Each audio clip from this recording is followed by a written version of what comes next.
Item number 2 is a Pledge of Allegiance. If you'll all rise and join us in the pledge.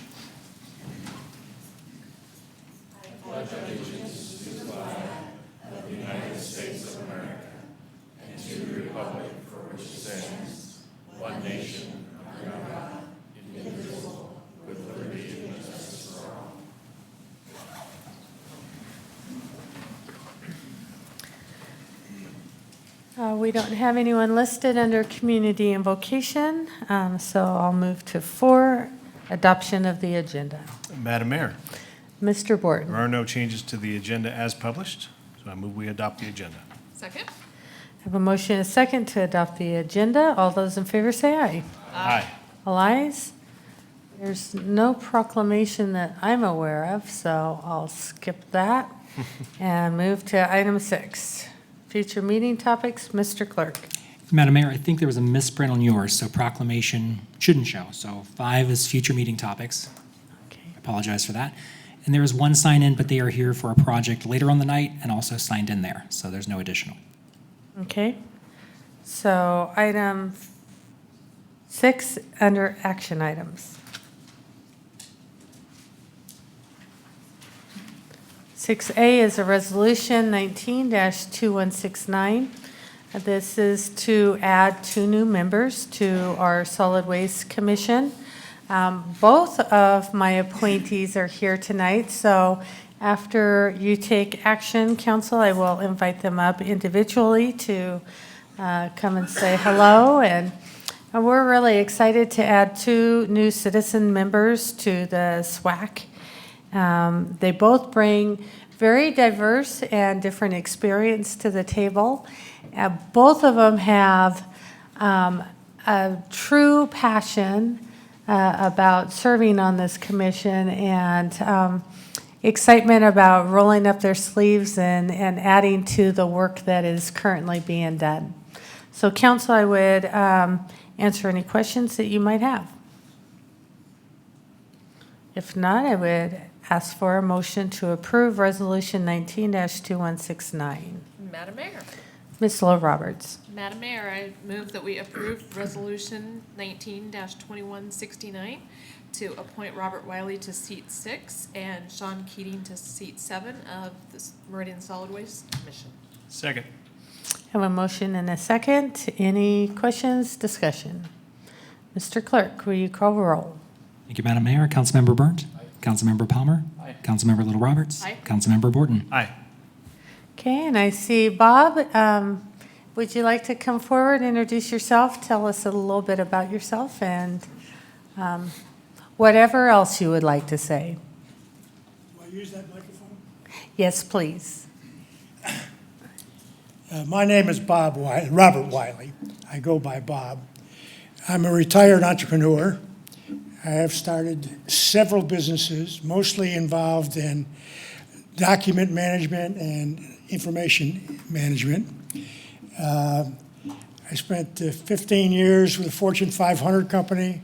I spent 30 some odd years with my own companies, 3 of which I built and sold. Most of my experience in selling systems and implementing systems has been in the public sector.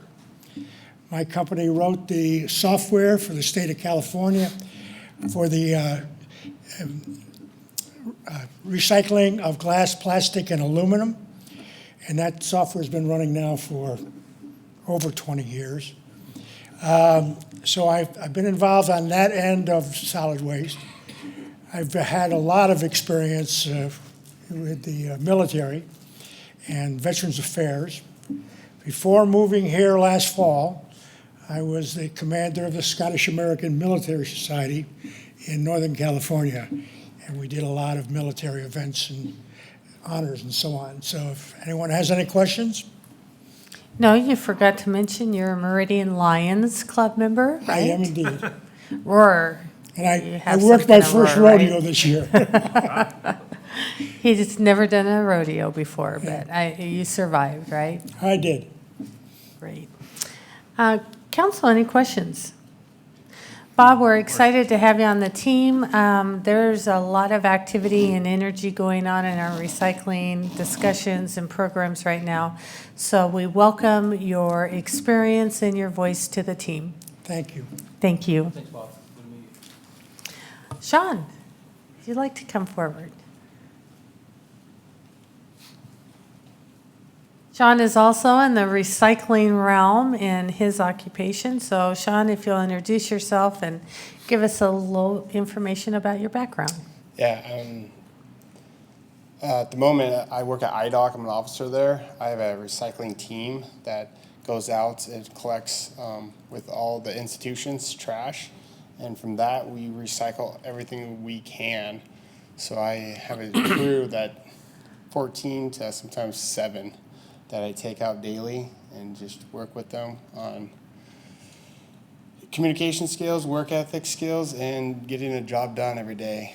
So I deal with recycling on the aspect of Republic Services with like Western Recycling. I work with them. I work with other contractors to recycle metal, and I'm excited to be a part of a team that is moving forward on that. So. Yeah, so he can bring some of his experience, and he's excited to take the experience he gains back to the correctional facilities and apply it there. Sean, thank you for coming. I appreciate both you and Bob being here tonight and being able to give a face with a name for the city council. Very much so. Council, any questions? Thank you for your willingness to serve. Thank you, Sean. Good to meet you. Thank you. Thank you. Okay, now you guys are committed, so that's what just happened. Gotcha. You need to swear an oath or anything, do you? No. Okay. Okay, item 6B is a public hearing continued from September 24th on H 2019-0091. I will ask for staff. How many of you are new to our council meeting tonight? First public hearing. Okay, let me share with you a little bit about what to expect. So this is our public hearing part. We'll start on the applications on the agenda. First with staff comments. They'll introduce the application to City Council and what their review has shown. Then the applicant comes forward. The applicant has 15 minutes to share comments on their application. At that point, after they have concluded, we will ask for public comment. You have 3 minutes. There is a timer on the podium on the screen that will show you the time clock. At the end of 3 minutes, if you have not concluded your remarks, I'll ask you to summarize. At the end of public comment, council will have an opportunity to ask questions of any of those that had testimony, staff or applicant. The applicant has 10 minutes to wrap up if they need that much time.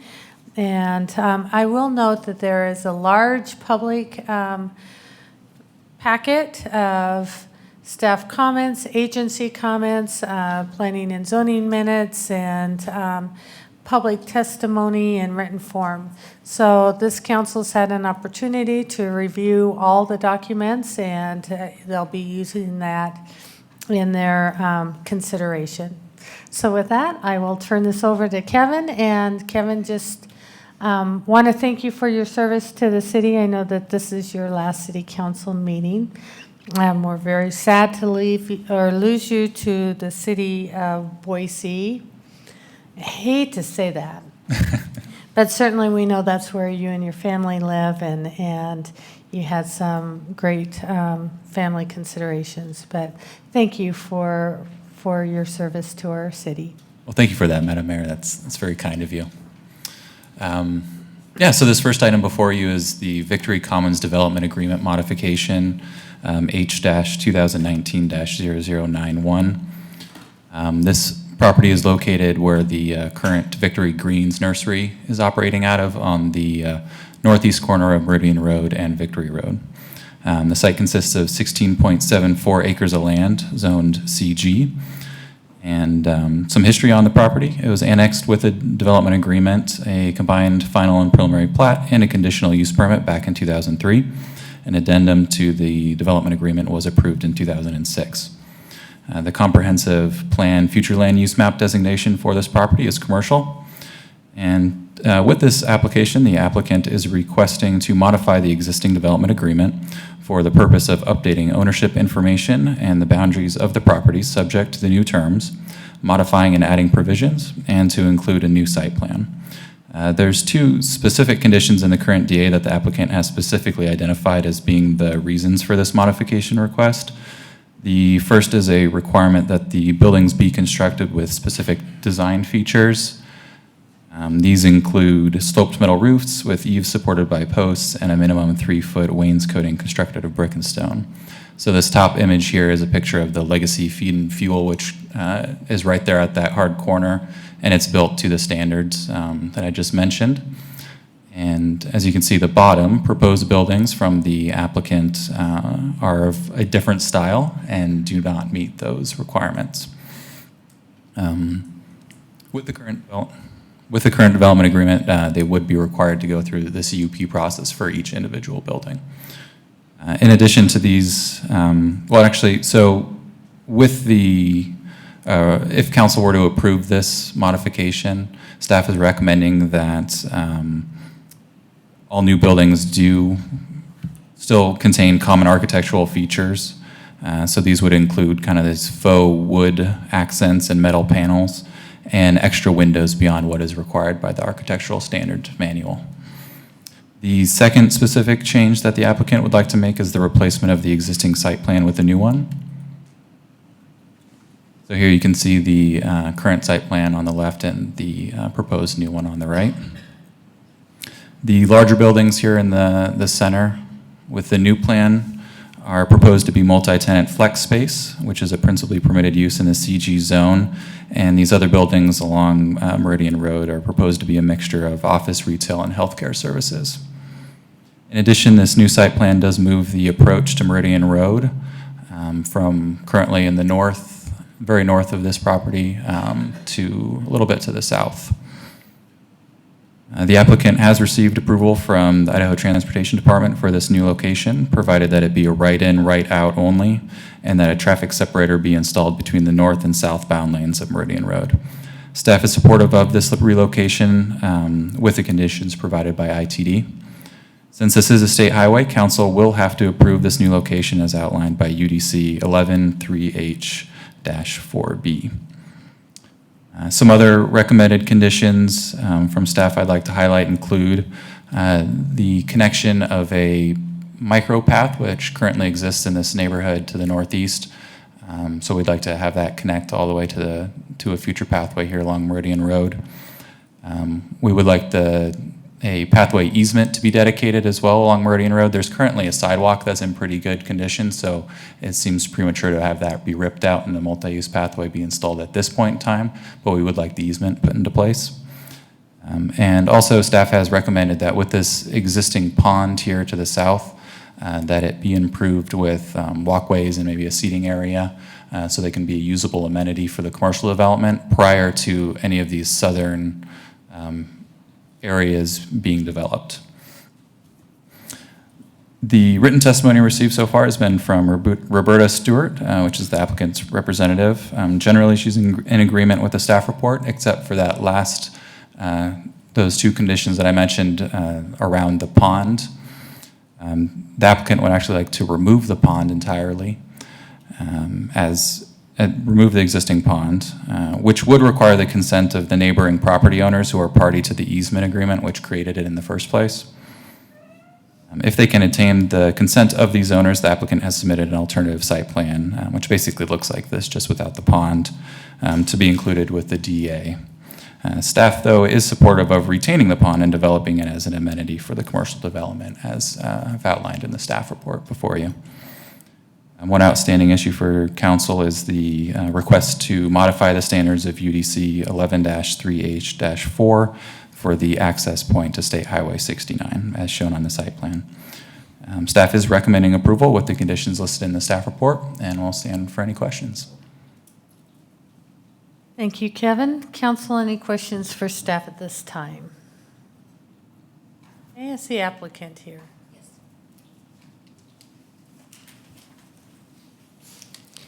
Good evening. If you'll please state your name and address for the record. Good evening, Madam Mayor. My name is Roberta Stewart and council members. The address is 2775 West Navigator Way, and it's Suite 220 in Meridian.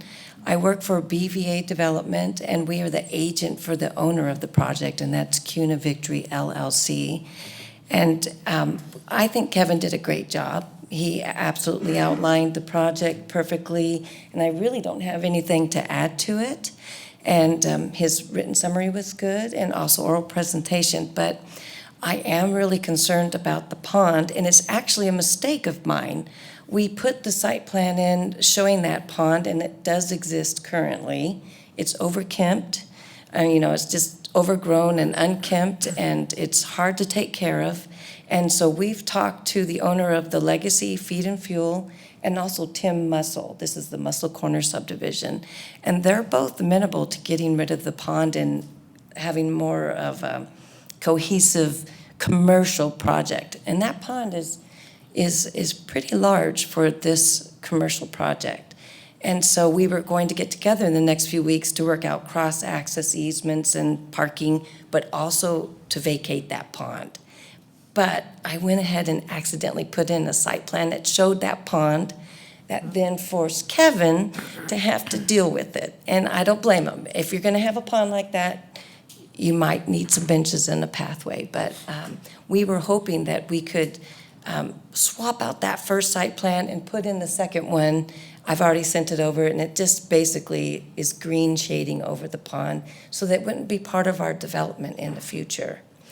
There are other public amenities and open space amenities that will be going in. That micropath is about 12 feet wide. It's landscaped 2 feet on each side. It'll meander through our project and hook up the residential neighborhoods to Meridian Road. So I think that pathway and the walking amenity will be used far more than that pond. So if at all possible, we're hoping that the new site plan could be put into our application and approved with the DA, the development agreement.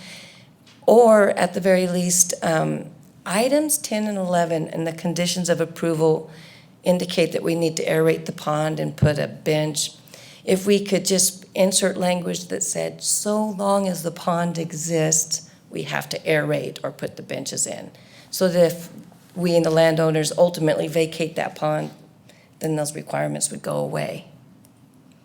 But other than that, I think Kevin did a great job, and we're grateful for his hard work. And if you have any questions, I stand for questions. Thank you.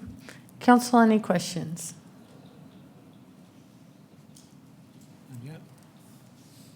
Okay. Thank you. Thank you. Okay, Mr. Clerk, do we have signups? Madam Mayor, we did. There were 8 total signups. Those names appear on your desktop under sign in for testimony. Of them, 4 wish to testify. Ms. Stewart was one, and then the next is Randy Lasher.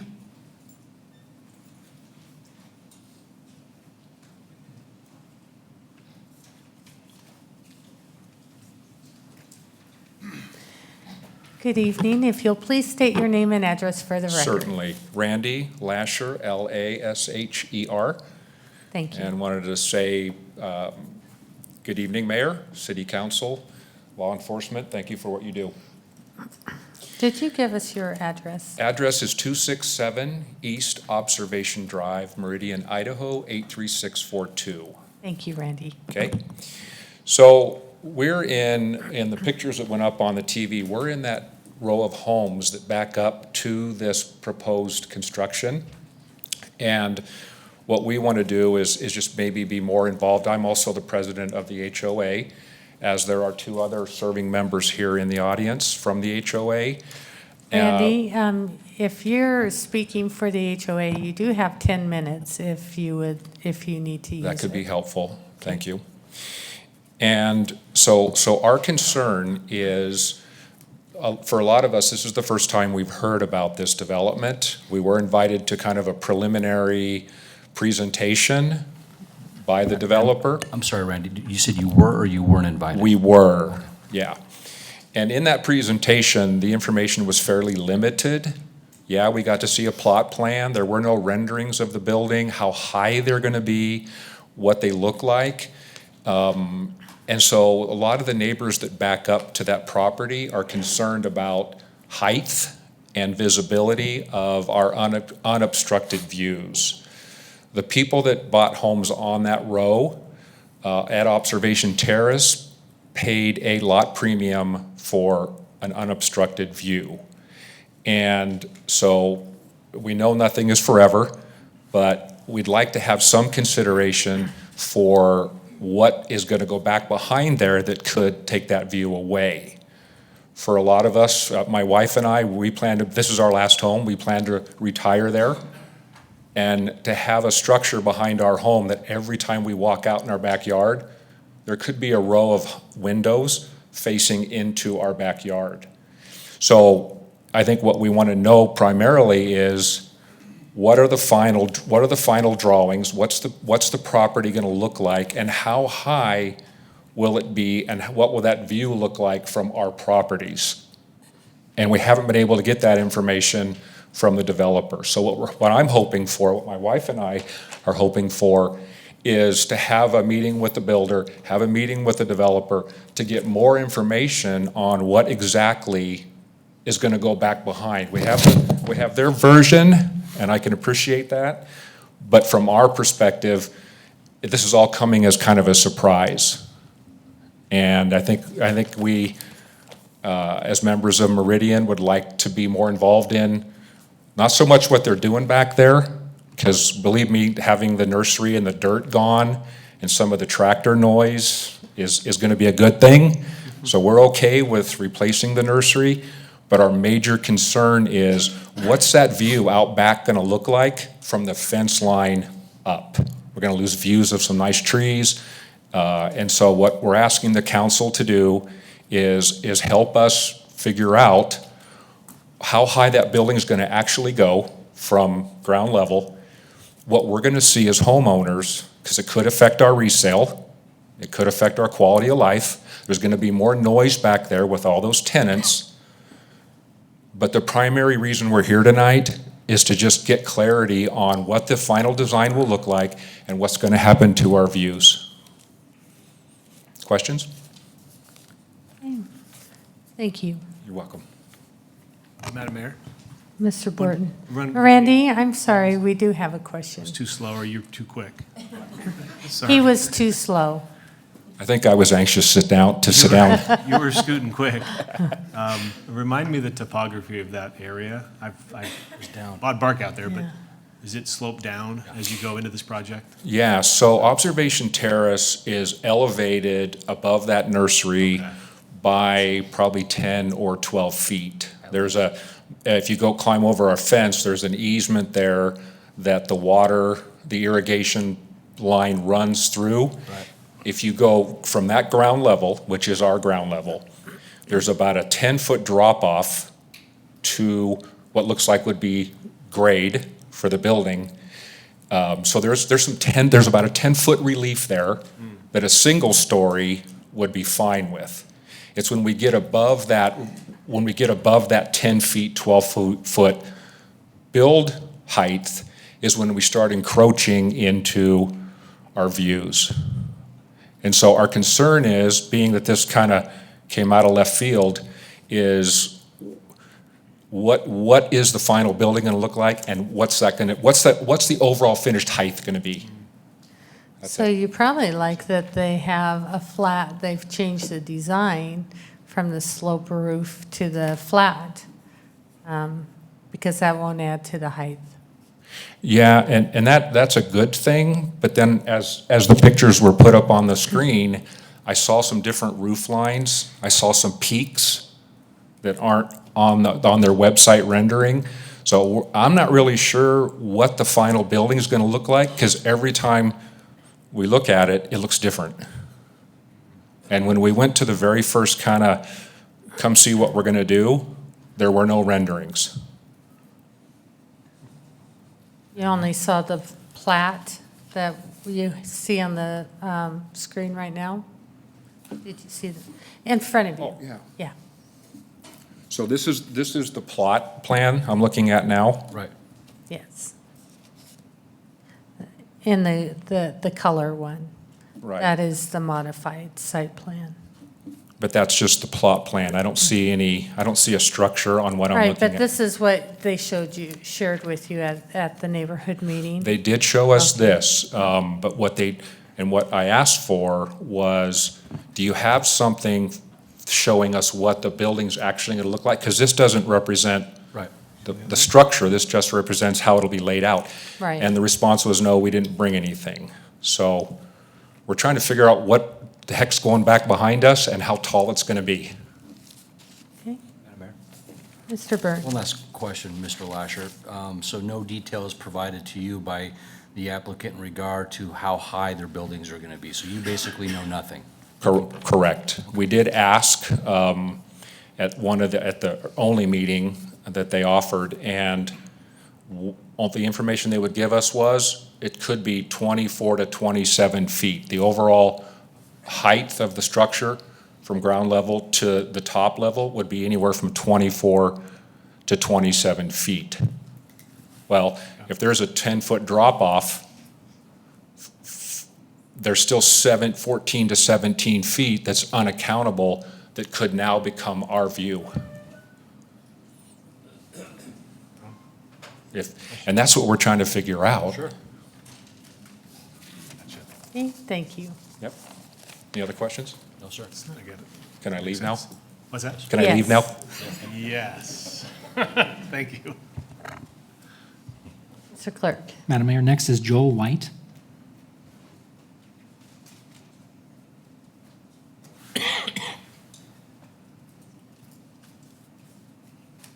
Thank you for joining us. If you'll please state your name and address for the record.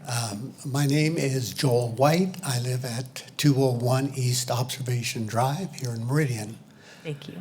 Madam Mayor, members of the City Council, I want to follow up on Randy's presentation a little bit. I live in one of the houses about directly center of the houses that face this proposed structure development, and did a little checking on some of the things Randy talked about. I went out and did some measurement and found out that we have the elevation, as you said, above the ground that our lot's set on, and I have a 6-foot fence above that. And if you look at the 6-foot fence that we all along the backside look out to see, above that is what we're talking about our view now. Works out that that fence, as best as I can determine with a little bit of work out there, is about 20 feet above the ground level. 18 to 20 feet above the ground level out where the structures would be.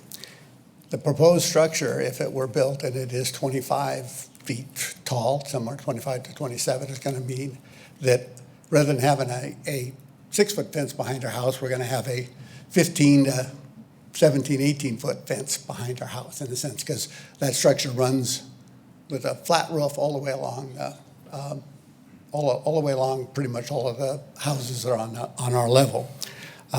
When we purchased the property, as Randy pointed out, the premiums for that particular set of lots that face out that way was between $10,000 to $12,000 additional paid to have the view.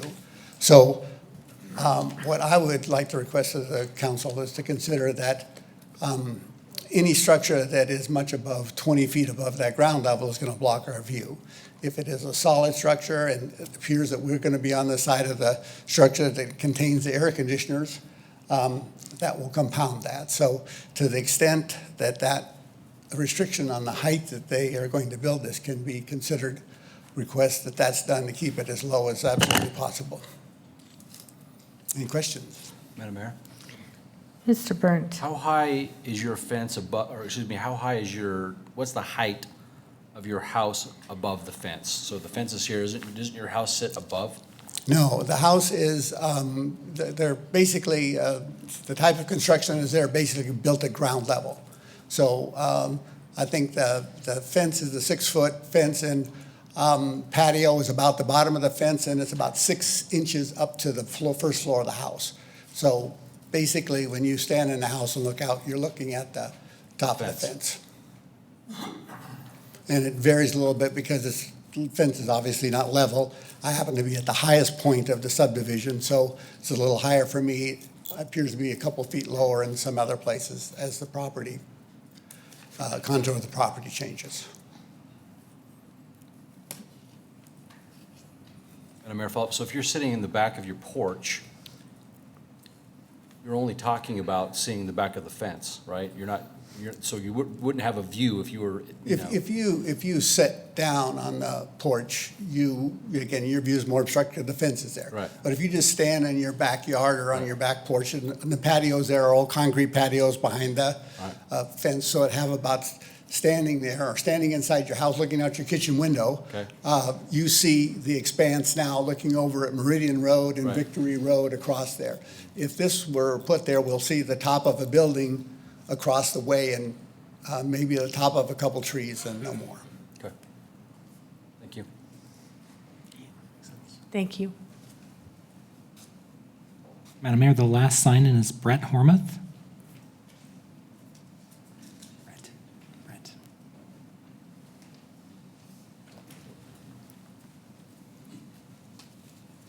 Good evening. Thank you for joining us. If you'll please state your name and address for the record. It's Brett Hormuth, and I live at 2985 South Andros Way here in Meridian.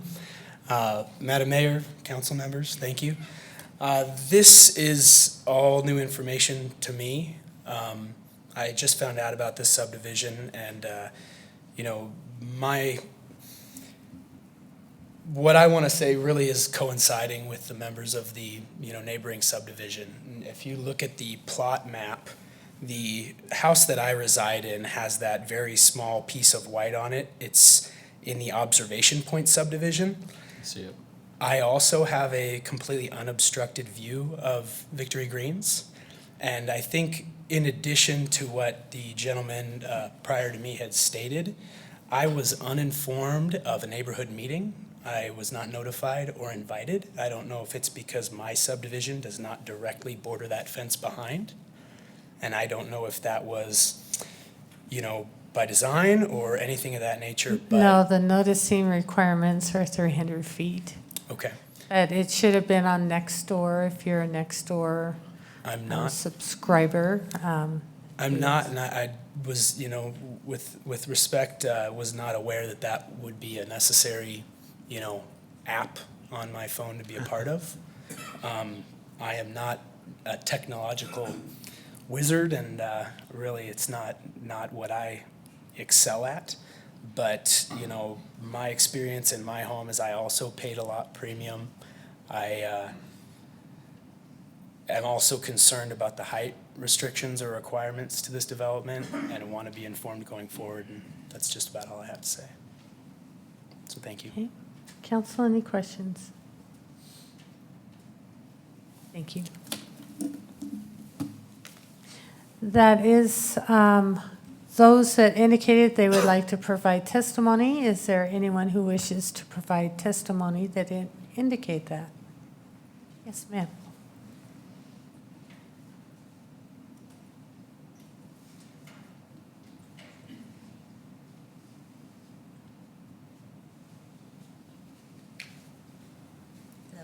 Thank you for joining us. If you'll please state your name and address for the record. I'd like to say thank you for all of you being here this evening. My name's Denise White. I live at 201 East Observation Drive, and I agree with the gentleman that spoke, all of them who spoke before me. I have those same concerns, but an additional concern I have is in some of the plans I've seen, as my husband's downloaded them for me, it talks about light industrial. And that's an entirely different thing than having commercial little office buildings. And I want to know what that's going to entail, whether I'm going to having car detailing, painting facilities down below me, having fumes, just what it is going to entail for light industrial. Okay, we will ask the applicant to help fill in those questions. Okay, thank you very much. Okay, thank you. Okay, any other testimony?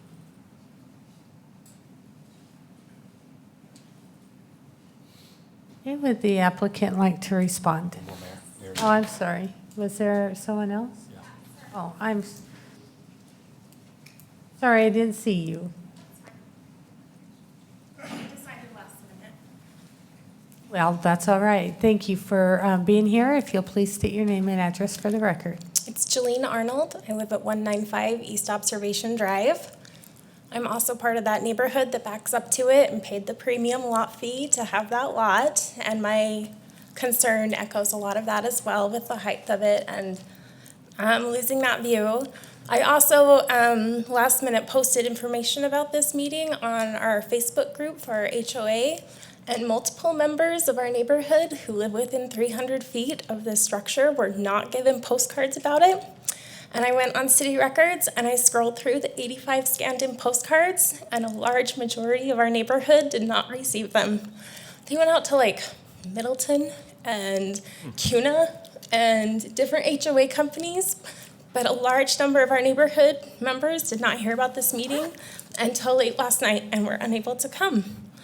I also have a concern about the micropath connecting into our neighborhood.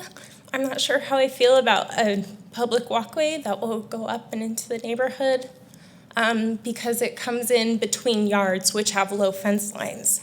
And it just feels a little invasive.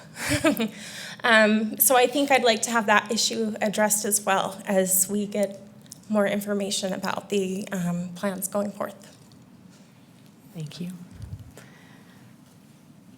Mr. Clerk, will you please talk about our public noticing? What is required by law, what we do over and above, and since that has come up a couple of times? Absolutely, and I'm going through the property owner list now, and as you know, that is listed by the Ada County Assessor, the actual property owner.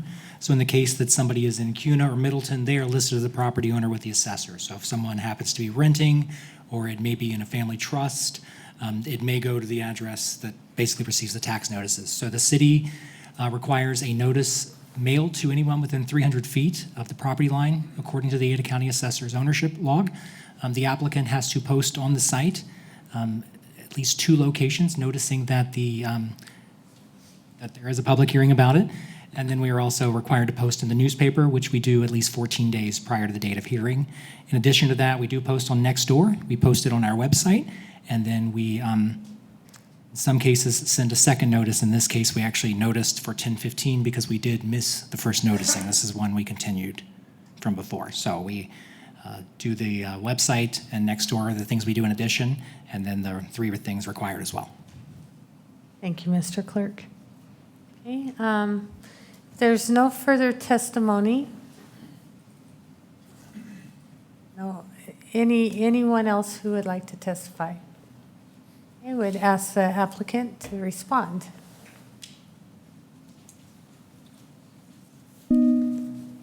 Thank you, Madam Your Mayor. time is already up. Oh. Sorry. No, I'm kidding. Thank you very much, Madam Mayor and council members. Actually, it's a beautiful neighborhood, and I completely understand their concerns. But I was very grateful for Joel White. He was the second gentleman that came up, and he went out there and measured. And he said, that if it got higher than 20 feet, it might obscure his view. Well, the building that we put up there, the flex space buildings, are 20 feet. I think they're like 20 feet and a couple inches, something like that. So that's wonderful. It is a flat roof, and it really shouldn't obscure the view. I think that embankment is closer to like 15 feet. It's pretty steep out there. So these flex space buildings are actually single stories with a mezzanine. So although it looks like a 2-story, most of the windows on the front are just dummy windows. Most people will just use it as a single story, and then you can have like a loft mezzanine up there. But they're kind of squat buildings, and they're around 20 feet. So hopefully it really won't affect their views that much. And Mr. Lasher, Randy Lasher, he came to the neighborhood meeting, and I would hate to think that we didn't give them the information that he asked for. I personally recall, and it was back in July, so I may not be accurate, but I think I emailed with him 2 and 3 times, and I can see he has renderings in his hands, and I'm pretty sure I might have sent him the building rendering. So, but I don't know. Maybe I'm wrong about that, but I thought I was trying to get him as much information as possible. And Ton Peterson might have told him that the buildings were around 24 feet, but actually they're 20. So, and to answer the last question about what is the flex space building, it's actually, it's not so much light industrial, but you can use it for a kind of a commercial light industrial application. It will have a beautiful retail front for customers that come in, but the backside you're able to like bring in trucks and load and unload a little bit, like if you were a carpet shop or something, but there will not be any automotive shops or anything like that. There's healthcare business there, retail business there, office building there. We are not going to have chop shops and that kind of thing there. It's a nice commercial project. Yes. Roughly square footage of each unit? The whole building is 36,000 square feet, and I think, and it's modular. You know, I don't know, maybe it's 12,000 or so. I knew at one time, but I don't know off the top of my head. You can actually kind of buy them or rent them in almost like quartered pods. And then you can choose to put the mezzanine loft in or not, and then it's just a single story. But that's why it's kind of squat. It's not as tall as a typical 2-story. And this is strictly commercial, not industrial, not light Strictly industrial, commercial. just commercial. I wanted you to clarify that because I hadn't heard light industrial in any of the conversation. In this, you envision a mix of office, retail, and healthcare services. Right. Okay. Council, any other questions? Madam Mayor, Mr. Board? I appreciate those comments, and it sounds like in hearing the concerns of the neighbors that maybe you already contemplated this, but a provision of a modified DA could include a height limitation on those parcels on that northwest that you're referencing. No parcels can, or none of those projects can exceed 21 feet, for example. Sounds consistent with your existing plan, but it also gives the neighborhood the assurances that they want a cap on that height. Yeah, I think that would work. I think it's a little bit over 20 feet, just a few inches. Under 21? Before that was settled, I would want to double make sure that I got those correct from the architect, but I had to find that out a few weeks ago, and it was right on 20 feet. We prefer not to have that. It does limit our options, but the site plan is showing those flex plans, and that's their height. Okay. Helpful, thanks. Okay. Any other questions? Thank you. Thank you. Oh, do you care to, I don't know if it's for a question for you or probably Kevin, about the micropath. The micropath will connect with a pathway, I assume, that is already in the neighborhood that's adjoining this? Correct, Madam Mayor, members of council. There's a pathway, if you can see my cursor right through these 2 lots here. Right now, it's a micro pathway to nowhere, and I imagine people probably cut through there and to get to Meridian Road regardless. As staff, when we see a micro pathway to nowhere within, our pathways master plan does show a pathway along Meridian Road. So when we see those 2, it makes sense to us to have a recommendation to connect the 2. Thank you. Yeah. Unless you have anything to add? Nope. Okay, thank you.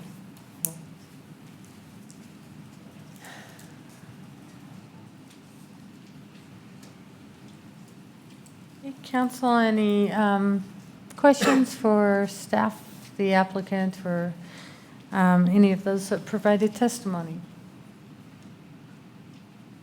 No questions, Madam Mayor. I'll just some comment on some thoughts as we go through the the application materials and hear the comments of the public and the applicant.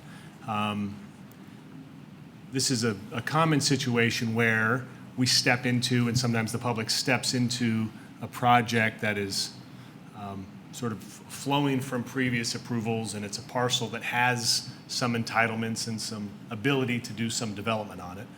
And we have a chance at these requests to modify a development agreement to try and perhaps capture some ability to improve the compatibility of a development like this with its neighbors. So some of the considerations that were important in reviewing this one, the access review and ITD and the right-in, right-out component, trying to ensure safety there, the connectivity of the micro pathway, trying to facilitate some opportunities for individuals to get out of their vehicle as part of our larger pathway connectivity, perhaps to some of these area restaurants or shops from the community, is something that we've been trying to promote. So that was important as well.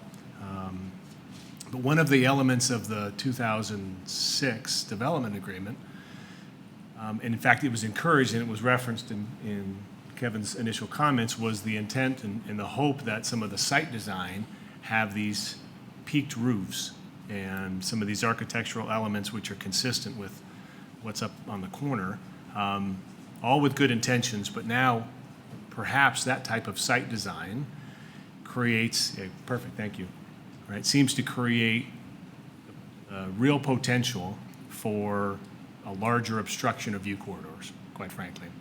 And that's an entitled right that this project could do today.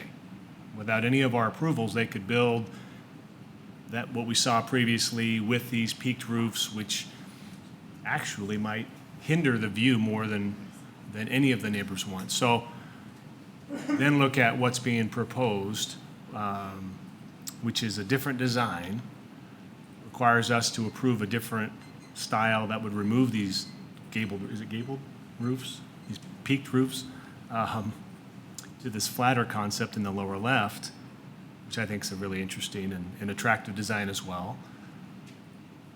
And also now seems to meet some of the concerns of the neighbors, which I find to be a positive of the application as well. It seems to be utilizing this desire to modify the development agreement, an opportunity to create a more cohesive connection with this community than what otherwise already could have occurred because of what occurred back in 2006.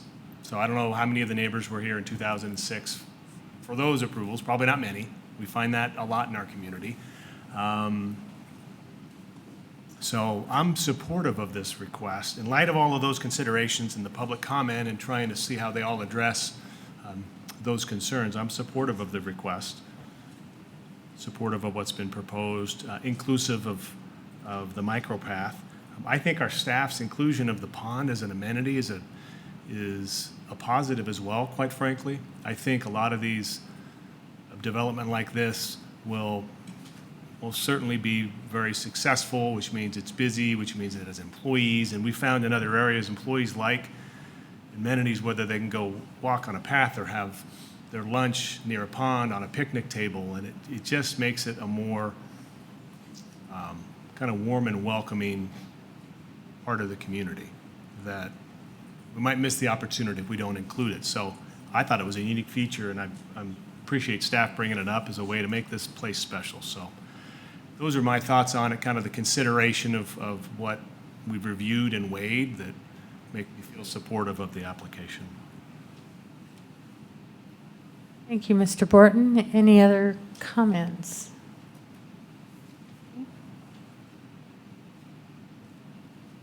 If there's nothing further, I would entertain the motion.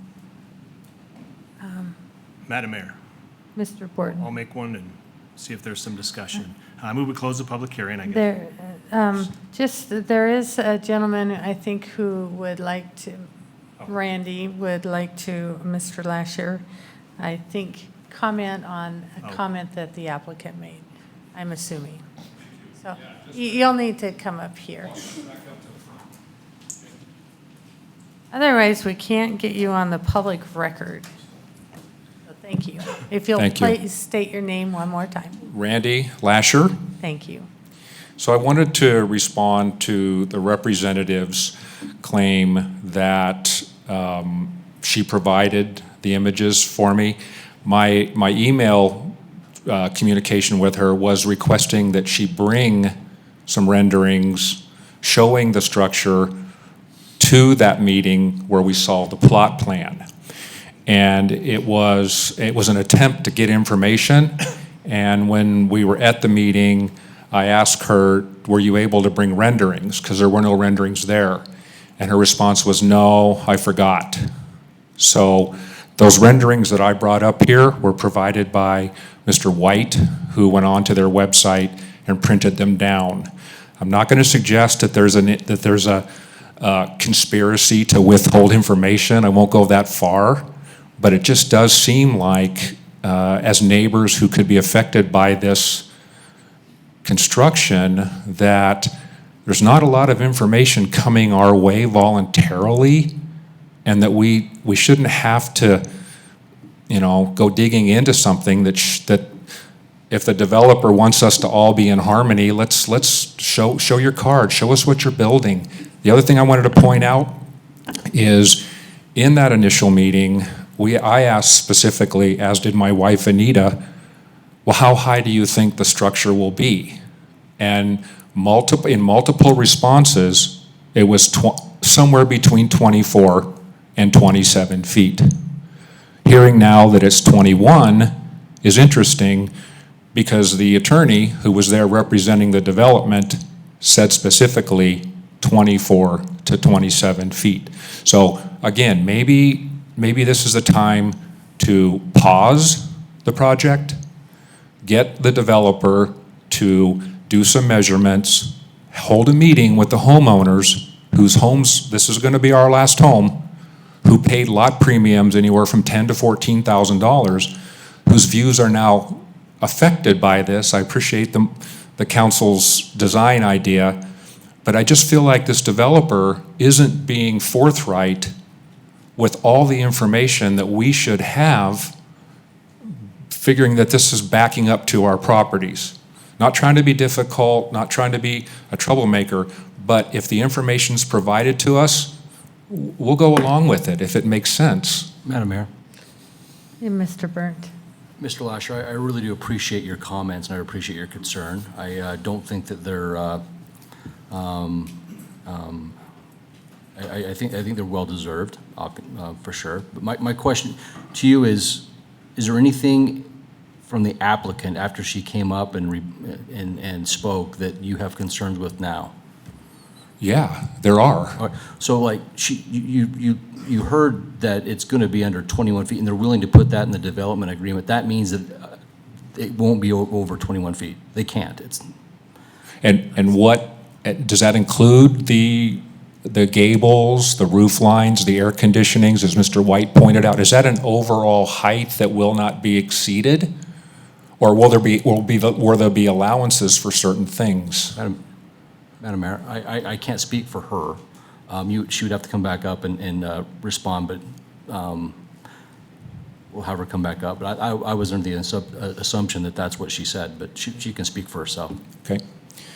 And one last point is if we're looking for conformity, if the idea is to master plan Meridian, which is one of the reasons we live here, is the whole master planned philosophy coming from one before, it works really well. It protects our property values. It makes it a great place to live. If conformity is top of mind, if we look at the industrial or we look at the commercial center on the opposite side of that corner, they're single story. They're single story office, doctor's offices, dentist offices. There's no second story in that entire property adjacent to this project. So really, if we want to work conformity, let's limit this structure to single story and then have the same matching conformity as the property that was there first. I would say, though, the pitch of the roof, some of those buildings, and I don't know what the legacy fuel and feed building's height is, But a single-story house is at least 20 feet tall with your roof. And so that's what they're saying their building will be with the flat roof. Probably across the street, they have some pitch, high pitch on some of those roofs. It could be larger, it could be taller than the 20 feet. I think what Councilman Borton was getting to is with this new design, you have a flat design if they're going to put a condition that they can't exceed the 21 feet. You do have an assurance that that's not going to exceed that height. Okay. And so when the representative said 24 to 27 feet, that's not what the designs that gets approved, the designs that will end up being the final approval will be under 20 feet or under, correct? Madam Mayor? Mr. Borton. This kind of got off the rails. The intent of the provision in the development agreement that was referenced is that it would be under 21 feet, which is a right that would benefit the community that does not exist today. And getting into a debate on what was or wasn't said by you or by the public to the applicant, or the applicant to the public at a public meeting, candidly, this isn't really helpful to try and resolve what would be best for this application, quite frankly. And I don't want to besmirch you or the applicant. There was a miscommunication. I'm quite certain after this, whatever happens today, you probably will go in the hallway and talk and exchange phone numbers, and the applicant seems to be more than willing to discuss development going forward. But the request of the public was to have a height limitation. The applicant, to their credit, is conceded to abide by a height limitation. Seems like we've had a good meeting of the minds there. And the development agreement will now have a binding requirement that protects all the current owners and future owners in perpetuity, that there's a limitation on the height of all those parcels, which didn't otherwise exist. That sounds pretty good. And I appreciate that, Councilman, very much. Kind of put me back on ground level. It was the inconsistencies with the lack of information that maybe got me a little spun up. And representing the HOA, I felt like we should just be clear. So thank you. Gotcha. Yeah, thanks. Okay. Madam Thank Mayor? you, Mr. Lash. Mr. Palmer. Just fun fact, within the legacy building, there is kind of a second story office area. But I have a question for Mr. Neri. It's just kind of as a reminder. What things are we as a council allowed to consider when deciding whether to approve or deny the modification? Mr. Neri. Members of Council, Councilmember Palmer, I guess that's a pretty broad, open-ended question. I mean, it is a contractual agreement. So basically, they're asking for some changes to that. You don't have to agree to any of it. You can certainly agree to what they've requested, which is a height limitation. For the public's purpose, we don't limit stories, we limit height. So we don't, stories really aren't really relevant in the building context. It's really based on height. But otherwise, the uses are based on the zone, so they're limiting some uses in that zone. They can certainly agree to that. But I don't know if I'm answering your question. Is there a specific thing you're wanting? Madam Mayor, I know there's different situations in which we're not allowed to consider, for example, adjoining property values in making the decision, that kind of thing. What have we heard from the public that legally we shouldn't be considering, if any? So, okay, now I understand your question. So, Madam Mayor, members of the council, for example, you've heard a lot of testimony about paying for a view corridor or a view for these properties. That's an agreement between the property seller and the buyer, and the city is not a party to that. So unless there is something on a deed restriction that restricts the property that's being asked, like this Muscle Corner property, there's a deed restriction to it. That again is incumbent on the property owner. That's not a city's consideration. So whether they paid an additional lot price for that for the view, I don't know what that means. That's not something the city can consider in making your determination. I don't know if that was a view to the front or the view to the rear, but in reality, it doesn't make any difference for our approval or agreement to this development agreement. Does that answer your question? Yes, thank you. You're welcome. And the current DA doesn't have any height restriction in it at this point. Madam Mayor, I'm not certain, I don't believe so, and I think all it was allowed was whatever is allowed in that zone, which I think are higher than 21 feet. Thank you. Yes. You're always allowed the last word. But don't talk until you get to the microphone. Madam If you'll Mayor, please state Council- your name again. Roberta Stewart. Thank you. Thank you, Madam Mayor and council members, for letting me come back up again. I am just going off my memory. If I were to look at the building, it's 20 feet, but that may not, when you look at the architectural plans, but there are mechanical units and other things that will pull, and they're spotty, on top, that are going to pull it above 20 feet. And I can't even say for sure that I have it right on, but I'm pretty sure it's close. But I would hate to go back to my boss and tell him that off my memory, I got us stuck at a limitation just because I was put on the spot. Nobody showed up at the neighborhood meeting except for 4 people. I didn't know we would, have such a height controversy tonight, and I was not prepared with the architectural plans to tell you the exact height.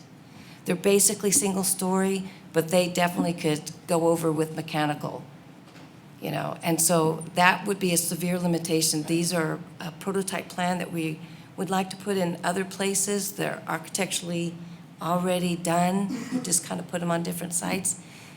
And if it is a little more than 21 feet, then it won't work. And all those wonderful little flex sites will be down the tubes, and I'll probably lose my job. But my memory's just not Well, we perfect. certainly don't want you to lose your job. Would you Well, like us to hopefully I won't. I was kidding, continue but you this? never know. Would you like us to continue this? Well, I application? think it would be very dangerous for me to agree to a height that I can't say I don't have committed to memory. I just can't say I don't have the plans in front of me. And it was quite a few weeks ago when I looked at them. So I think that's the only thing I can do.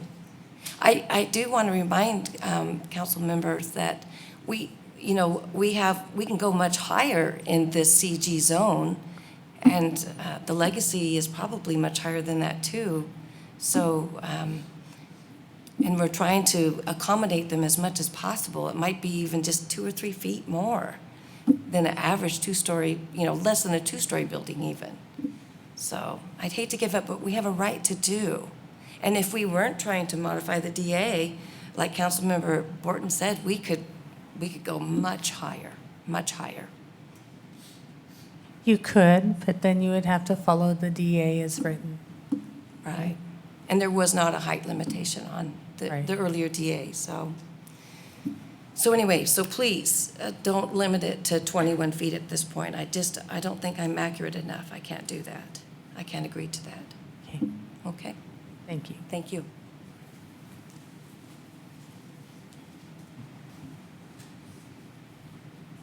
Interesting. So, council, what would you like to do? Madam Mayor? Mr. Borton? So and I appreciate the concern.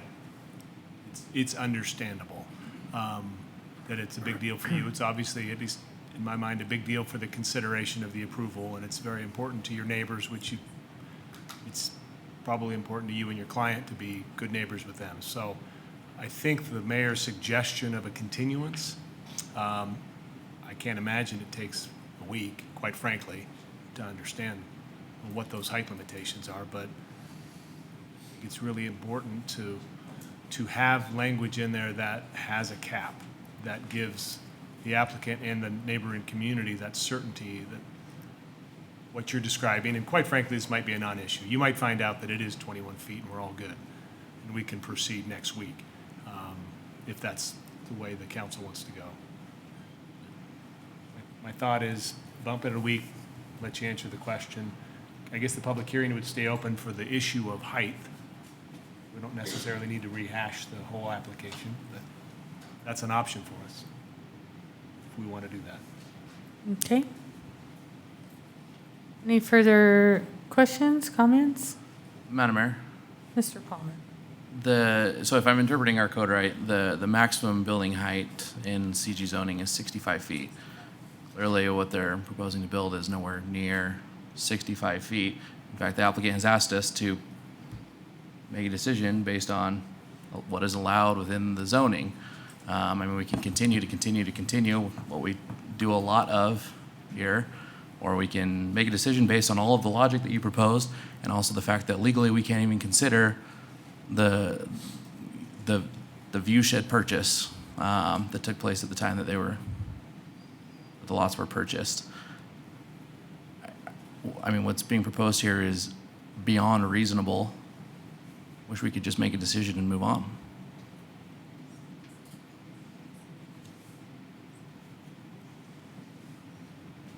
Madam Mayor, then with that, I move that we close the public hearing on item 6B.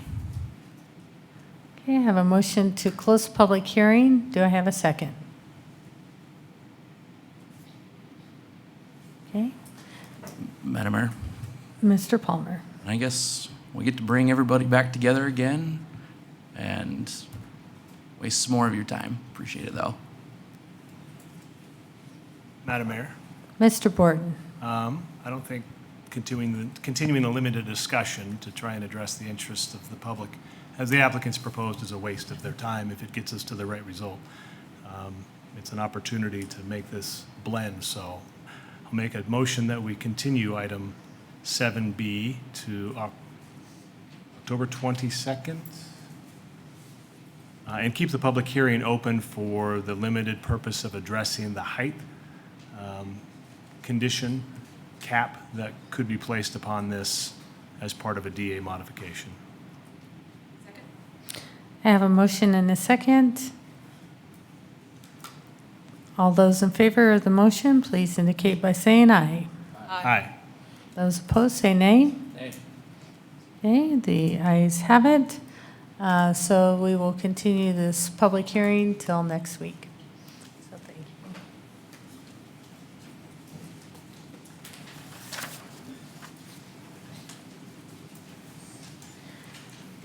you. Okay. Item 6C is a public hearing for H 2019-0088. I will open this public hearing with staff comments. Thank you, Madam Mayor, members of council. This application before you is for the Idaho Fine Arts Academy rezone application. This site consists of 18.96 acres of land, currently zoned IL, located at 915 East Central Drive, just north of I-84. So this is adjacent to the joint ISU Renaissance High School campus to the east. You have the Idaho State Police campus to the north on the other side of Central, and office uses to the west.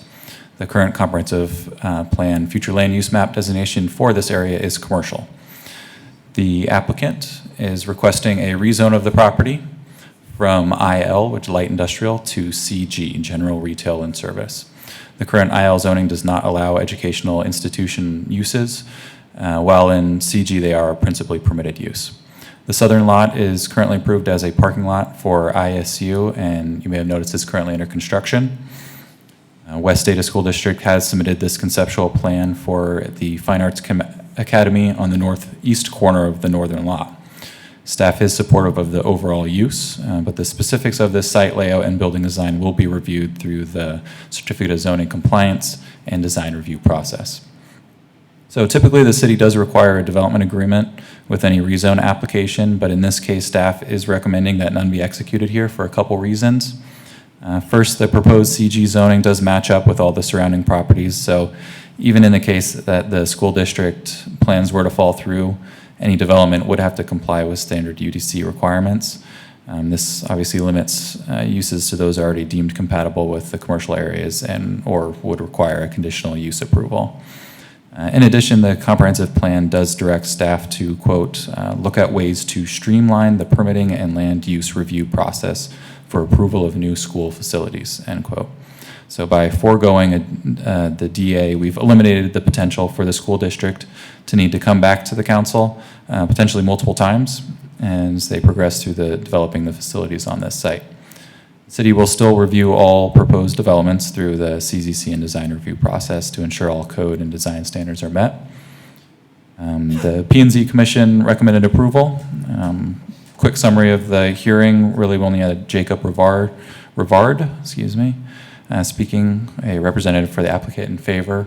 There's no other public testimony, and really the only issue that was discussed was if a DA should be required, and commission was of the opinion that one would not be needed. There was no changes to staff recommendations, and there's no outstanding issues for City Council on this one, so staff will stand for any questions. Thank you, Kevin. Council, any questions? Is the applicant here?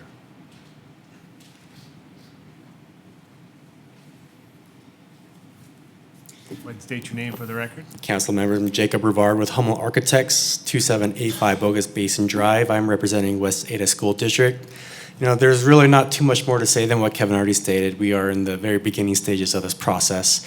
We are requesting the rezone so that we can bring this needed Idaho Fine Arts, which is currently located in Eagle, and bring it to a more central location within the school bound or the school district, and allow easier access to multiple students opposed to where it is currently, and grow the capacity as well. It also provides us to have a synergy between the existing Renaissance High School, which is mainly STEM focused. We're really excited for the opportunity in which to be able to connect and join the different arts and sciences together. Of course, that's not my job as an architect, but I know it's something that they are looking forward to working towards.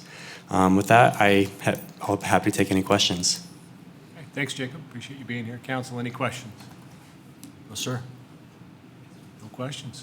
Thank you. This is a public hearing. It's not. Excuse me. It is. Mr. President, no one has signed in. I don't sign in. I got it. Gotcha. All right, no one has signed in to testify, but it's a public hearing. Anyone here in the audience who has a desire to testify, give any comment, ask questions? Seeing none, applicant gets the last word, you get the first word. Any parting comments? None? Okay. Okay. Council, what's your pleasure? Mr. President, Mr. Byrne. I move that we close the public hearing for H-2019-0088. Second? It's been moved and seconded to close the public hearing on item 7C. All those in favor say aye. Aye. Aye. Public hearing is closed. Mr. President. Mr. Byrne. Oh, Madam Mayor. Both. Madam Mayor and Mr. President at the same time. I move that we approve 6C H-2019-0088. Second? Been moved and seconded to approve item 7C. Any discussion? Seeing none, Mr. Clerk. Thank you, Mr. President. Councilmember Burnt. Aye. Councilmember Palmer. Aye. Councilmember Little Roberts. Aye. Councilmember Wharton. Aye.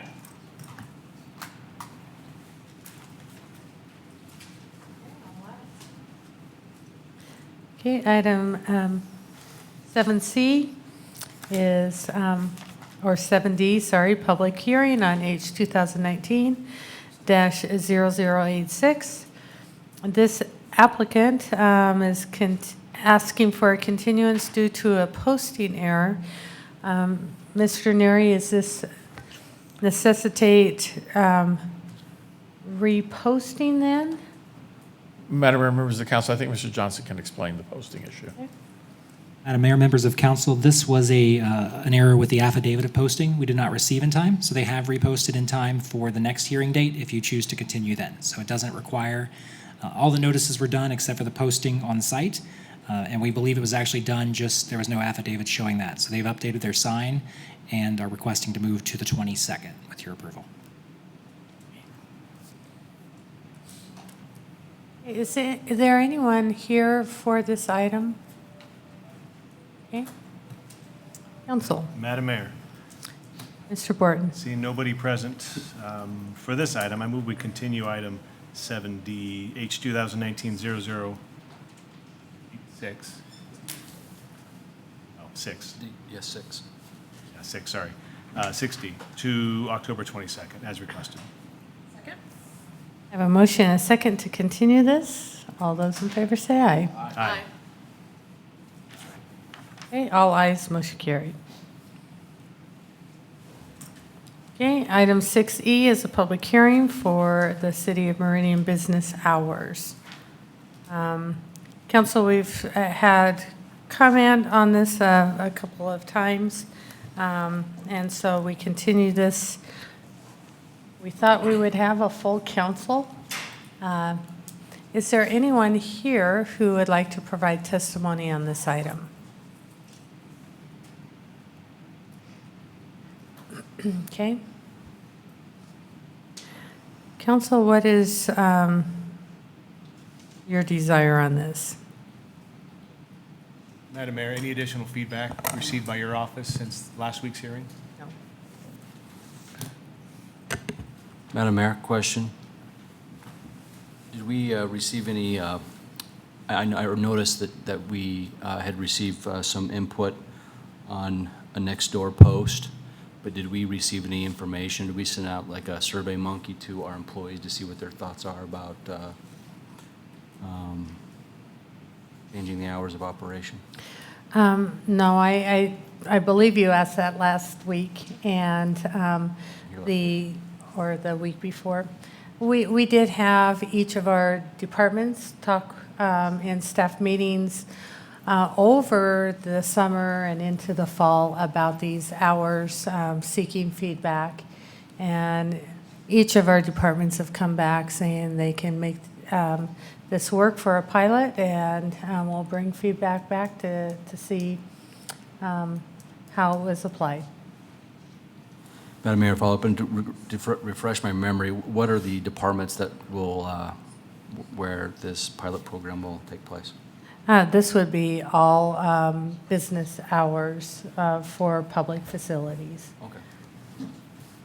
I think the only department was the water department. There was some concern, and they said we would just keep our doors open until 5 on Friday. And Warren, do you have any comment? Madam Mayor, members of the council, I believe that, yeah, the two utilities, water and wastewater, had some concerns, but they have shift hour work on a lot of the things that they do anyway, and so we would make it work, but I think they might decide to stay on the normal schedule for at least the office hours.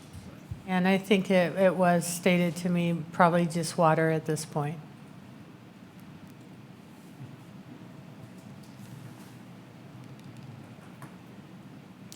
Any other questions? Okay.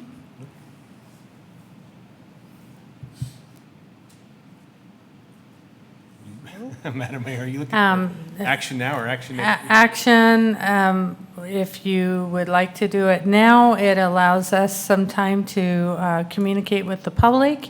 If the decision of council was to approve a pilot project for November and December, to come back with a wrap-up to the newly electeds to see if it would continue as a permanent practice.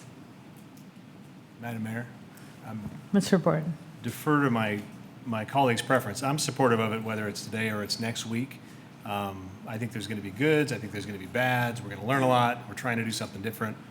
I think one takeaway, my best guesstimate, I think the comments that express concern are all well-founded. There might be challenges. I think some opportunities when the public sees hours outside of 8 to 5 will be a benefit that we can certainly develop, being able to come here after 5 o'clock. So I'm supportive this week or next week, as long as we track the data, be really honest about the stuff that doesn't work, and then if it's a disaster, we tried something innovative and we end it.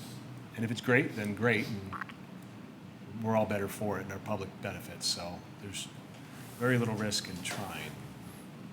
I think it's worth it. Madam Mayor? Mr. Byrne. The only concern that I have is changing the hours of operation for the entire city as a pilot program. I don't mind, seeing how it works, maybe with maybe a department or two, to see how it functions. I think it might be confusing to our public to be changing office hours, from 8 to 5, or excuse me, 9 to 5, and then 8 to 6, and if that doesn't work, going back to 8 to 5. And so I would be in support of maybe 1 or 2 departments just to see how it goes in those departments. But man, I can't wrap my arms around doing a pilot program for the entire city. Stop. I think what we came to the conclusion of is you can't do it halfway. There are support departments that then would never be allowed to try it because they have to be here when employees are during regular business hours. That is why we thought the best route would be trying to pilot something different and see how that works. Otherwise, it's not doable because you can't give that opportunity to all. Madam Mayor? Ms. Laura Roberts. Madam Mayor, I am supportive of doing the pilot project, but I was here for a couple hours Friday afternoon, and I was surprised by the number of people that I did see coming in, so I was wondering if there was any way to get like a comment box or something that was substantial enough that it could be outside so those that come up, because a lot of them were seniors that may not get online and send comments. Maybe they'd call, but maybe that was just an unusual Friday afternoon. But I would like to somehow have feedback from those that came to the doors and couldn't get in. Certainly, we can look at bringing back, if the decision were tonight, we'll bring back our plan of action next week. And as we start to inform the public and post it, I don't know, we do have the comment box in the lobby. How we could secure that, I'm not sure, but we will certainly find out. Thank you. Madam Mayor, maybe that makes sense then. We've got kind of a divided council and we're sort of short-staffed. Councilwoman Little Roberts' question, I think suggestion's a good one too, and if there's a little more data on how we could use that to kind of capture the goods and the bads from public feedback, next week might be the better decision date on this. Okay. Well, then we'll put this back on. Do you want to keep it open for a public hearing, or just put it on for action? Madam Mayor? Mr. Borton. Keep it on for public hearing would be the preference, and the off chance someone shows up and provides testimony. We haven't had a whole heck of a lot, but couldn't hurt to keep it open. Okay. Very good. Item 6F is a public hearing for ordinance 19-1855. We will open the public hearing on this item, and, sorry, Mr. Neri, who is presenting on this? Madam Mayor, this is a request that we tabled a few months ago to bring back. There was a presentation we made a few months ago about this ordinance. Direction was to have it vetted by the Transportation Commission, and it was. And actually was vetted twice, and the first time, I believe they were fine with it. I don't think they had a great objection. They did speak about it at their last meeting this month, and there was some expressed concern that it really wasn't necessary by the commission, and so they were not supportive of this moving forward. The purpose of it is basically, if you recall, this was originally raised by the Highway District. There are signs within our county that indicate when compression brakes are not allowed. And the Highway District puts them up in communities where they have an ordinance that prohibits the use of compression brakes. Meridian doesn't have an ordinance like this. There is a sign about compression brakes as you enter from Highway 16 on Chinden, because Ada County has an ordinance. There are ones in Star, there are ones in Eagle, there are ones in Cuna and Boise. So surrounding us are signs from various communities, but there isn't one specifically related to Meridian. So the Highway District inquired if that was something the city wished to do. We had discussions. We did have I think the police commented that, again, from an enforcement standpoint, they can be difficult from an enforcement standpoint to enforce.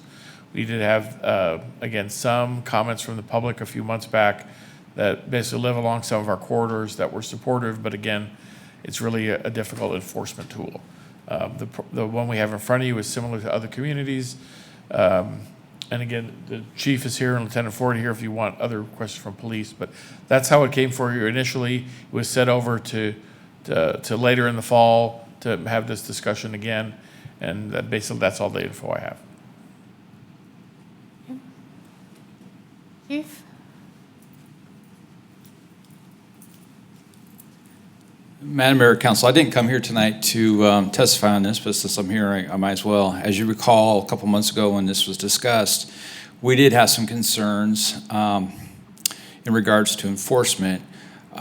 We've been able to absorb some of those concerns, and I'll just share those with you, is we would sure like to see consistency across the valley. So if the ordinance that's proposed is consistent with the other cities, then we could support that. But we want to be realistic in this is, are we trying to solve a problem that doesn't exist, or is it a small problem? Because frankly, the only way that we can enforce this code is if we witness the violation. A citizen can't witness a violation, report it to us.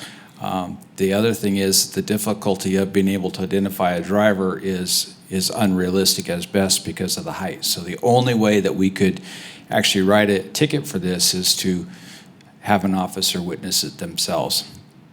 So if we're lucky enough to actually see it at the time that it's occurring, we could do something about it. All the other times we can't. So our hopes would be that any sign that's posted would get immediate compliance by merely seeing the sign, educating themselves, and realize, oh, I can't use this within our city. And that was originally the thought process, is that perhaps that's all that's needed. But in order for us to put a sign up in the city, we need to have some teeth to back it too. And so this ordinance would do that. So I'm just here to answer any questions that may come up. We have some reservations, but we will move forward on anything that council proposes. Thank you, Chief. Council, any questions? Madam Mayor, Mr. Burnt? do all of our neighboring cities have this ordinance, Chief? Madam Mayor, Councilman Burnt, I believe, I'm going to have to defer to Neri, but I do believe that that is the case. Eagle, Cuna, Boise, for sure. I'm not aware of whether Garden City does or not. So okay. I know They do. Caldwell does. I saw the sign last weekend when I was in Caldwell. Madam Mayor, they have signs up. Whether there's ordinance to back them is the difference. I didn't use my compression brake. Because there is some cities that have the signs up that don't have an ordinance to back it. Not in the immediate valley, but it's common.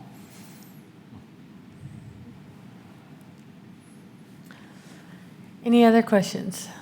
Okay, thank you, Chief. Mr. Clerk, any signed up to testify? Yes, Madam Mayor. 2 people have signed in, and 1 wishes to testify, and the first is Bob and Louise Jones.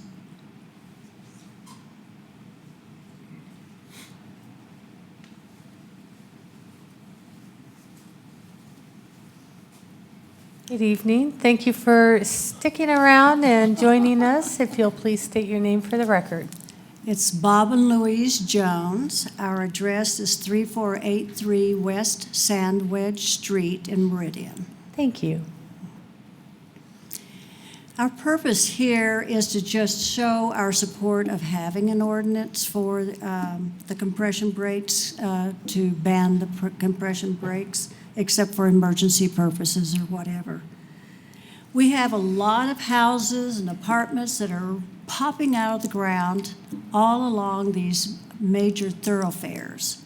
And we live right off of Chinden. That's a major thoroughfare. Over the last 3 years, I bet the traffic has increased triple. Well, that means trucks are also going down that. And that means that the compression brakes, I think they're always using compression brakes. That's what it sounds like. And when we're on our patio in the backyard, you can't hardly even have a conversation because there's so much compression brakes. They, you know, every truck has to stop at a signal light like anybody else, but the compression brakes, the usage of the engine brakes is very hard, very loud, very, very loud.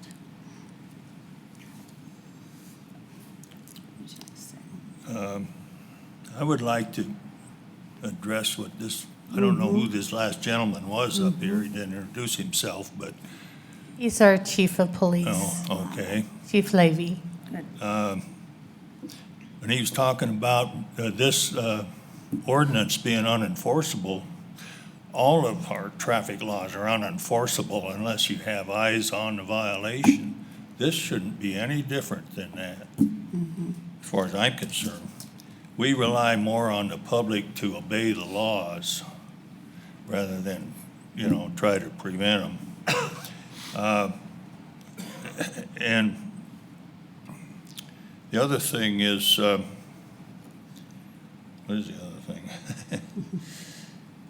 We would just like to see some signs. There has been talk about signs. I haven't seen any on Highway 16 that talk about an ordinance. There are some signs scattered around the community that say no compression brakes, but there's no ordinance attached to it, which are meaningless. But if we had one like our house backs up on Chinden in 10 Mile, and there's a traffic light there, and these trucks are stopping all the time, of course. If we could just get some signs up, I think it would be a big deterrent. And I talked to, a year ago, I talked to ITD about putting signs up because it's a US highway. Figured, well, yeah. And they said they would be willing to do that, but they need an ordinance to put on a sign. And I think that is why we're having the conversation now, is the highway district did ask if we wanted to have signs up, and in order to do so, we needed to consider an ordinance. Okay. So you put something in motion, and thank you for doing that. I guess I would be interested in knowing what the process will be from here, because just finding out that there is a public hearing, I guess there was a previous public hearing, but I didn't know anything about it. So there'll be more hearings on this? Is this it? I mean, are you going to pass whether or not you're going to have an ordinance tonight? The council, certainly, we would look for direction from them on making a decision tonight, or if they're not prepared, what additional information they would need. Okay. All right. So, thank you for joining us. Okay, thank you. Thank you. Is there anyone else who would like to provide testimony on this item? Wow. Mr. Hood. Good evening, Mayor and Council. My name is Caleb Hood. I'm the Planning Division Manager here at 33 East Broadway Avenue. I'm here representing the Transportation Commission this evening. As Mr. Neri mentioned, this item has been discussed twice by them. Their most recent action was on the 7th of this month, so just last Monday. They voted 5-2, directing me to address you and recommend to you that you not vote in favor of this ordinance. It's not clear what the purpose is. The ordinance doesn't define brakes, and the enforcement issue was also some of their concerns. I do want to thank Ms. Kane and extend that thanks. She was at our first meeting where we talked about this, and she has addressed some of the things in the draft ordinance that the commission asked her to. So this version is better, but again, at the end of the day, they voted 5-2 to recommend to you that you not address this, or not adopt this ordinance. So. We talked about muffled versus unmuffled being a big reason why, and the definition of air brakes, and really the issue is the noise of that, and the muffled part of that. I'm not going to get into a whole discussion. It's on YouTube if you want to watch it. But again, at the end of the day, that's their recommendation to you, but I would stand for any questions. Thank you, Caleb. Council, any questions? Okay, thank you. Thank you. Is there anyone else who would like to provide testimony? Chief, any additional comment?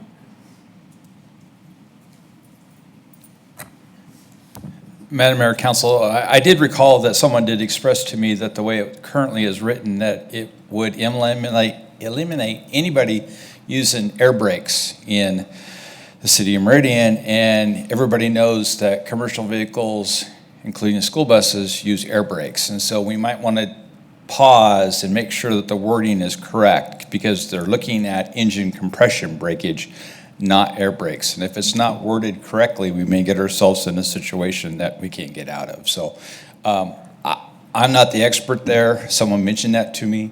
But I would want us to take a good look at that read to make sure that we're not trying to make something unlawful that is unreasonable.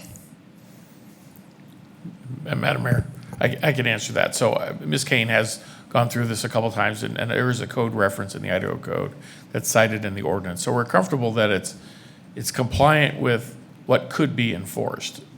The issues of what the chief's talking about, enforcement in general, and what the Traffic Commission notwithstanding. But this is the term of art, and this does identify the specific type that people are referring to and type that trucks use.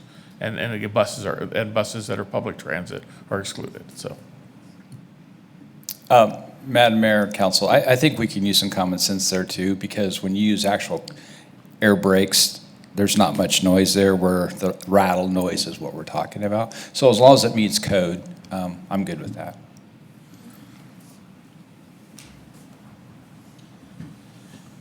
So I did take an opportunity to talk to some residents in Smiths Ferry this last weekend, because we have signage along Highway 55 that you can't use compression air brakes for a stretch of that aligns with Smiths Ferry.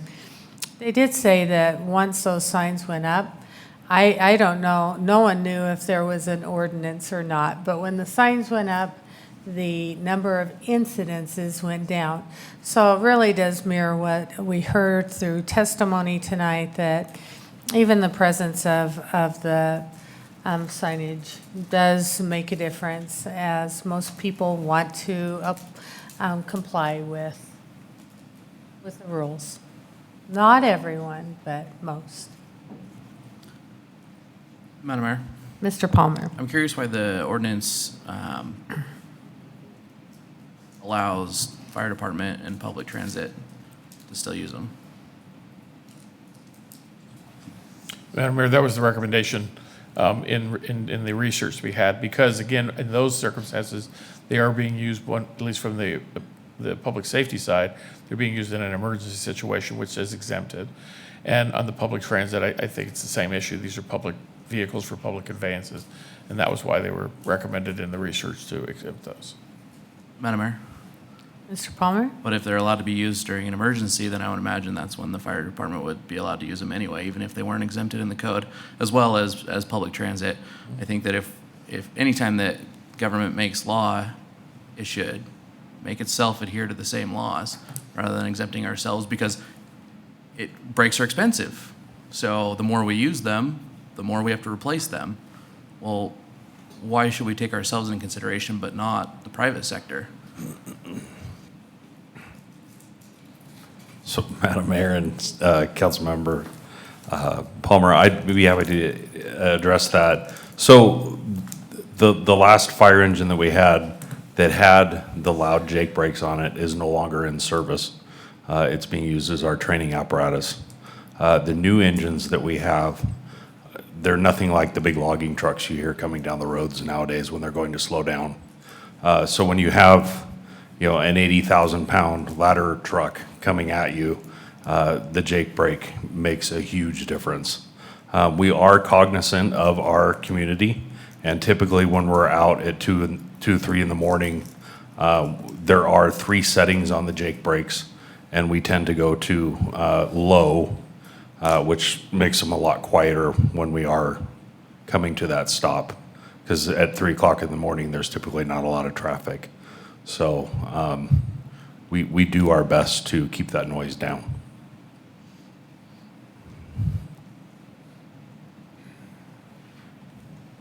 I guess the question is, can you do that all the time?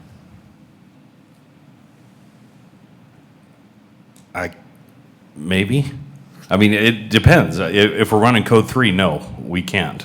I mean, not in an emergency situation. Sure.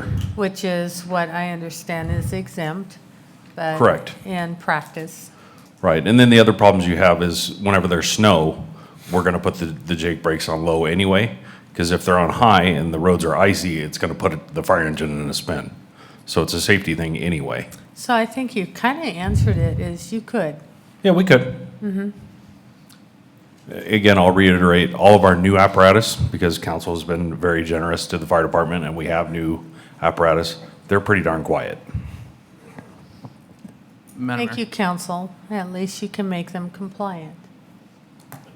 Mr. Palmer. And quieter than before doesn't change the fact that they're being used, or, not. Again, I mean, as much as everybody loves it when Congress exempts themselves from laws, I think that even here at local government, we should do the same. If we're gonna make a law, dang it, we better adhere to it. Novel idea for elected officials to restrict themselves on something, and decisions that we have to make on expenses to replace brakes and whatnot. But if this continues, which frankly I hope it doesn't, as I'm sure technology in all trucks is going to continue to improve, they're going to get quieter or whatnot. But if this does continue, then we should not exempt ourselves or any other public entity. Any other questions or comments? Anyone else want to provide testimony? Okay, council. Madam Mayor, Mr. Palmer. I move we close the public hearing on item 6G. 6F. F. Second. Okay, I have a motion and a second to close the public hearing on item 6F. All those in favor say aye. Aye. All ayes. Madam Mayor, Mr. Palmer. I move we accept the recommendation of the Transportation Commission and not move forward with further hearings on the proposed ordinance. I'll second for discussion. I have a motion and a second to not approve an ordinance under 19-1855. Mr. Burnt. At first glance, thank you, Madam Mayor, for allowing me to speak. At first glance, last time we had a public testimony, or we discussed this, I don't remember if it was a public testimony, but the chief came up and explained that it would be very difficult to enforce this law. And in light of that, I was opposed to it. I felt like there was no reason to enact a law or an ordinance that wasn't enforceable. But if the chief is saying that it is enforceable, then I don't see a reason why we shouldn't,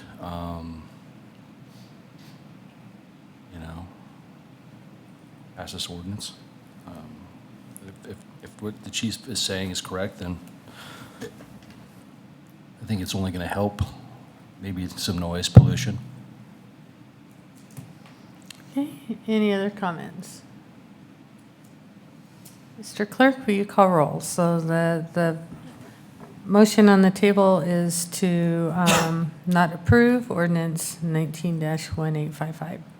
Mr. Clerk. Thank you, Madam Mayor. Councilmember Burnt? No. Councilmember Palmer? Aye. Councilmember Little Roberts? No. Councilmember Borton? Aye. Okay, I will be no. Madam Mayor, Mr. Palmer. give me a second to look at my calendar here.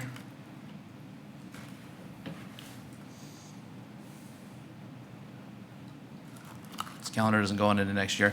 I move that we continue the public hearing on this item until the second Tuesday in January.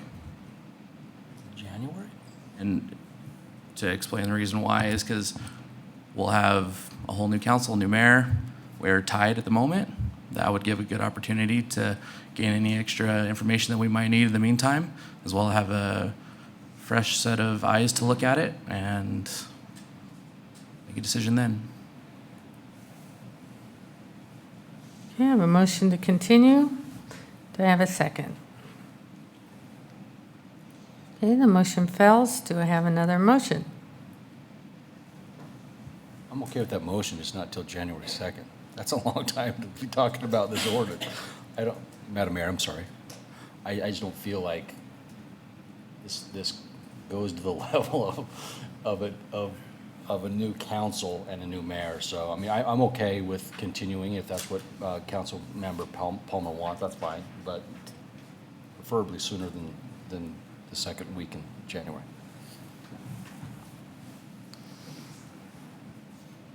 Madam Mayor. Mr. Neri. Madam Mayor, members of the council, I don't know if this is helpful or not. This was advertised only as a first reading. So my recommendation was going to be, if you want to pass this, to move it to next week anyway, for a second and third reading. You can still not pass it if that's the direction of the council. But if you want to continue it, you continue the second and third reading to another date. Again, it doesn't have to be next week. But I was going to recommend you not approve it tonight in its current form until we at least had noticed it as a second and third reading. Why don't we just not do any city business until January? I mean, this is ridiculous. Okay, do I have a motion to continue this or to deny it, pass it, whatever you want? Madam Mayor, Ms. Lowell Roberts. I move that we continue it next week, and that'd be the first reading, pass on the first reading today. Mr. Neri? Madam Members, Councilmember Little Roberts, you can either do the first reading or your direction is to put it on next week for all three readings for potential approval. Again, it could get denied as well, so. So I move So- that we wait until next week to do the first reading if we're making some adjustments to the current ordinance. Yes, ma'am. If you're going to make adjustments, yes, I would suggest that. If it's going to stay at this present form, I'd recommend simply moving it to next week for all three readings for this discussion and a vote, either up or down.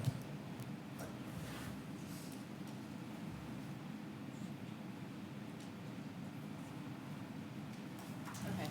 Sorry, we're looking at a rather busy calendar, it looks like, so maybe the 6th? November 6th? 6th, Madam Mayor, kind of the discussion was the 6th doesn't have anything on it yet. The 22nd has 3 public hearings so far. Ruminate about that. Council, certainly you can have the first reading tonight, second reading next week, and third reading and action on the first meeting in, what is that, November 6th? So, Concur.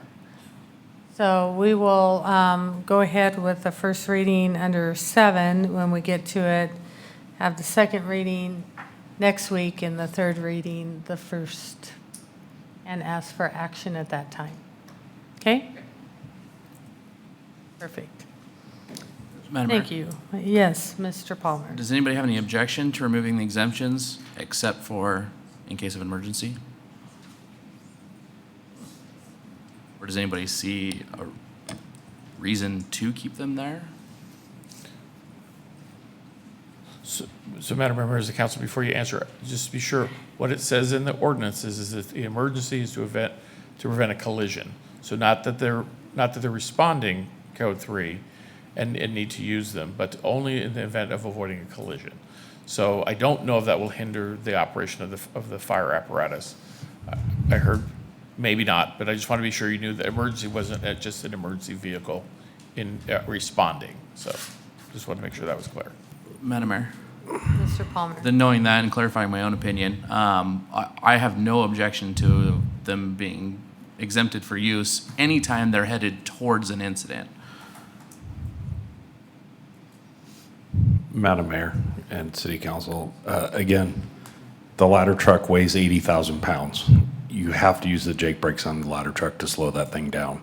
Otherwise, we're going to be eating disc brakes and replacing rotors and drums at a high capacity by not using the Jake brakes to slow that thing down.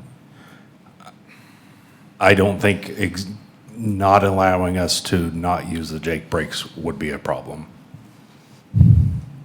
Madam Mayor?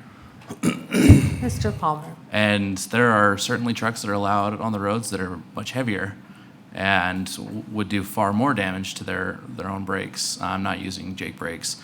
Hence why I'm against it, because I try to take into consideration the private sector.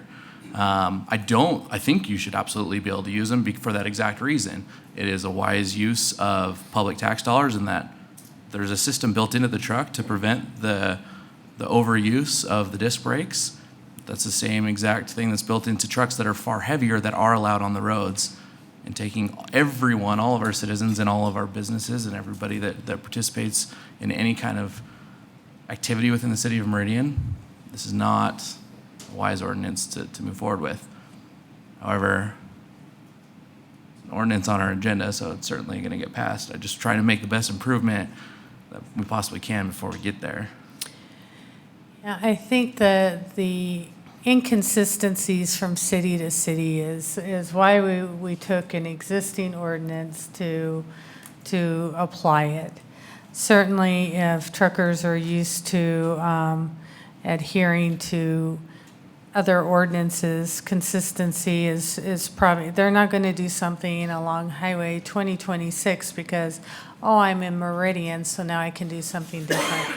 I don't know. It certainly, we can have the first reading, people can ponder it until next week. And if you would like it changed, we can have that brought back to the first meeting in November.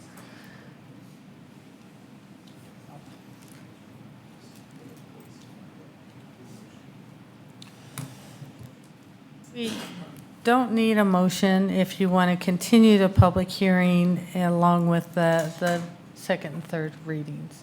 Then you can take additional testimony, should there be. Okay.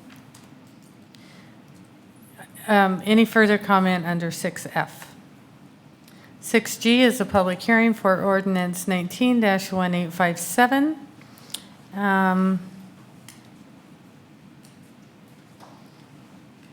Mr. Neri, we're losing a quorum.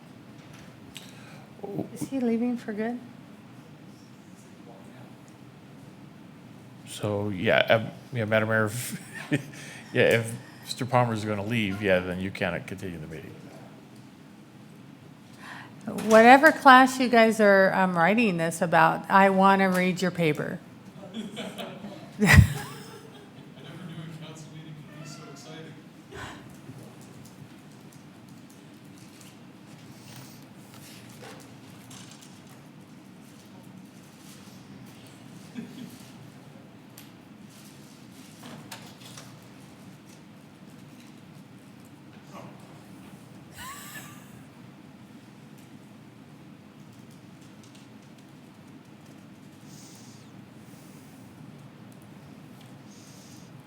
Is he gone?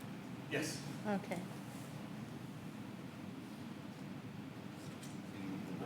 I indicated, Madam Mayor, that. Turn your mic on. I'd indicated that we can't proceed on this matter in his absence, and he said, "Oh, darn it," snapped and left. So, there you have it. Okay. Well, since I don't even need a motion to adjourn because we can't entertain a motion, Mr. Neri, this just means we're done. Yes, Madam Mayor, unfortunately, I've never had this situation happen before. This is a first. I've been in council meetings for a long time. I've never had that happen. So, yes, unfortunately, we can't even move to adjourn. We will move these items to the next meeting for continued business. So if anyone is here to provide testimony on this next item, the use of handheld wireless devices, I apologize that we can't take your testimony because our meeting is over. So, Madam Mayor? Mr. At Borden. that point, if there is anybody here, we're still on the record. This is a legislative matter. We're more than willing to sit here in the audience and visit with you. If you've got any input on it, you're here. You came out. I'm sorry that this had to happen. this way, but we'll certainly listen to you off the record, outside the meeting, and get your input since you took the time to be with us tonight. Whomever, if anyone wants to do that. Okay, well, thank you, council. This meeting is adjourned.